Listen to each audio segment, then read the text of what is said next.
ప్రతి సీజన్లోనే ఏముంటుందంటే winnowing speech ఎలా ఉంటుందని చెప్పి ఇంకో కంటెస్టెంట్కి, ఒకవేళ ఇతను విన్నర్ అయితే ఇతని విన్నింగ్ స్పీచ్ ఎలా ఉంటుందని చెప్పి ఇంకో కంటెస్టెంట్కి ఇస్తూ ఉంటారు.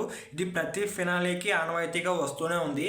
అయితే మనకి అవినాష్ ఉన్నాడు కాబట్టి ఎంటర్టైనర్ కింద ఏం చేస్తాడంటే, అవినాష్, ప్రేరణ కానీ కొంతమంది విన్నింగ్ స్పీచ్ అయితే మనోడు కొంచెం ఇమిటేట్ చేస్తాడు.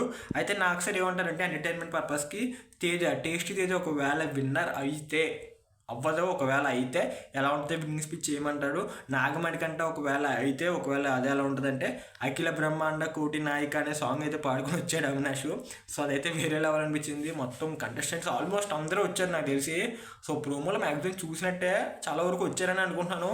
అంత గమనించాలి, ఎందుకంటే వాళ్ళు వెంటనే ఒక్క నిమిషం ఉంచి ఫ్రేమ్ వెంటనే మార్చేసిన వల్లే అంత గమనించడం. మ్యాక్సిమం కంటెస్టెంట్స్ అందరూ వచ్చారు, కలకల్లా ఆడిపోతుంది. So 55 lakhs win prize money, ఇంకా హౌస్లోకి ప్రఖ్యా చేస్తారు ఉపేంద్ర గారు, వీళ్ళందరూ రాబోతున్నారు.